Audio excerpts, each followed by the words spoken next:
हे देखील सर्व शेतकऱ्यांना लक्षात द्यायचं. पण राज्यात मात्र मोसमी पावसासाठी मान्सूनसाठी खूप पोषक वातावरण आहे, म्हणून हे देखील सर्व शेतकऱ्यांना लक्षात द्यायचं. 11 दिवसामध्ये म्हणजे 7 जूनपर्यंत तुम्ही तुमची शेतीची कामे करून घ्या. कारण की राज्यामध्ये काय होणार आहे, जूनच्या 7-8 जूनच्या नंतर देखील मान्सूनचा पाऊस येणार आहे.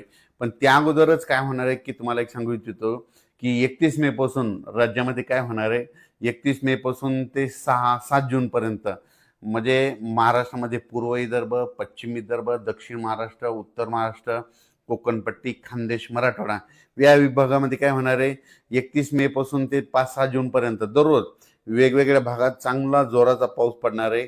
काही काही ठिकाणी ओढे नाले वाहणारा पडणार आहे, काही काही ठिकाणी रिमझिम पडेल, काही काही ठिकाणी विजेच्या कडकडाटासह पण जिल्ह्यात मात्र खूप ठिकाणी पावसाची हजेरी लावणार आहे. म्हणून हा अंदाज सर्व शेतकऱ्यांनी लक्षात द्यायचा, म्हणजे 6 जूनपर्यंत.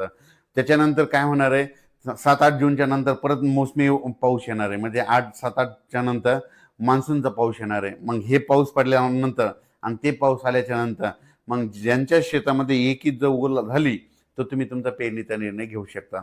कारण की राज्यामध्ये यावर्षी म्हणजे हे 2026 खूप चांगलं असं मान्सूनसाठी पोषक वातावरण आहे. नसतं इतकं पोषक वातावरण नसतं. पाऊस एकदा येतो लगेच पुन्हा निघून जातो, पुन्हा येतच नाही. पण यावेळेस काय होईल की जून लागतात म्हणजे 31 मे पासूनच काय होणार आहे, बऱ्याच ठिकाणी पूर्व मोसमी कुठं मान्सूनचा पाऊस बऱ्याच ठिकाणी काय होणार, मान्सून पूर्व पाऊस दाखल होणार आहे. काही काही ठिकाणी असं वाटेल की तुम्हाला पेरणी करावं इतकं काय, असं म्हणजे तुम्ही संभ्रम अवस्थेत पडता. म्हणून हे देखील तुम्ही सर्व शेतकऱ्यांना लक्षात द्यायचं. माझी सगळ्यांना विनंती आहे, तुम्ही काय करा, अचानक कंप्लीट 11 दिवसा पाऊस आलेला आहे, शेतीची मशागत करून घ्या. म्हणून हे अंदाज सर्व शेतकऱ्यांना लक्षात द्यायचा. देखील ना राज्यामध्ये 27, 28, 29, 30च्या दरम्यान देखील राज्यामध्ये विखुरलेल्या स्वरूपात वेगवेगळ्या भागात पाऊस पडणार आहे. हे सर्व दूर अवकाळी पाऊस पडणार, अवकाळी पाऊस असतो, सगळीकडे पडत नसतो, पण विखुरलेल्या स्वरूपाचा हे आणखीन 30 मे पर्यंत असाच अवकाळी पाऊस आहे, म्हणून हे देखील लक्षात द्यायचं. पण 31च्या नंतर 31 मे ते 1, 2, 3, 4, 5 जूनपर्यंत बऱ्याच ठिकाणी चांगला पूर्वमोसमी पाऊस बरसणार आहे, म्हणून हे देखील लक्षात घ्यायचं. आणि त्यानंतर लगेच 7-8 जूनच्या नंतर लगेच मान्सूनचा पाऊस यायला आहे आणि मान्सूनसाठी खूप पोषक वातावरण आहे, म्हणून हे अंदाज लक्षात घ्यायचा.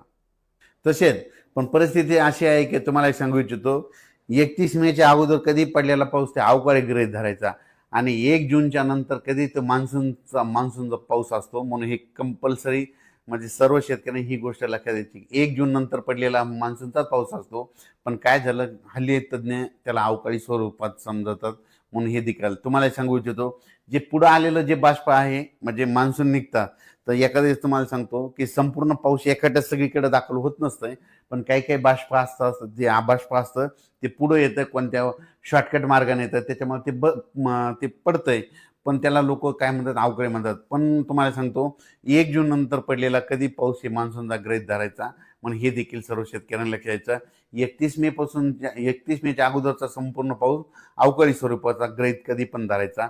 पण राज्यात मात्र मान्सूनसाठी खूप पोषक वातावरण आहे, म्हणून तुम्ही तुमच्या सर्वप्रथम शेतीची कामे करून घ्या. पावसाचं काम करेन, त्याच्यामुळं ते यायच्या अगोदर आपण आपले कामं करून घेण्यासाठी सर्व शेतकऱ्यांनी तयारी ठेवावी. यावर्षी मात्र मान्सूनसाठी खूप पोषक वातावरण आहे. जूनच्या काही भागामध्ये पहिल्या आठवड्यात देखील ना पेरण्या चालू झालेल्या दिसतील, काही भागामध्ये दुसऱ्या आठवड्यामध्ये पेरण्या होतील आणि काही याच्यातून काही जर शेतकरी उरले आणि ज्यांच्या कोणाचे वापसं नसेल, काही नसेल, तर ते जूनच्या शेवटच्या आठवड्यात पेरण्या होतील. पण यावर्षी मात्र पेरणीसाठी पहिला आणि दुसऱ्या आठवड्यामध्ये मान्सून येणार, पण त्याच्यामुळे चांगलं वातावरण आहे, म्हणून हे देखील सर्व शेतकऱ्यांनी लक्षात द्यायचं आणि आपण आपल्या शेतकऱ्यांनी शेतीची कामे करून घ्यायची.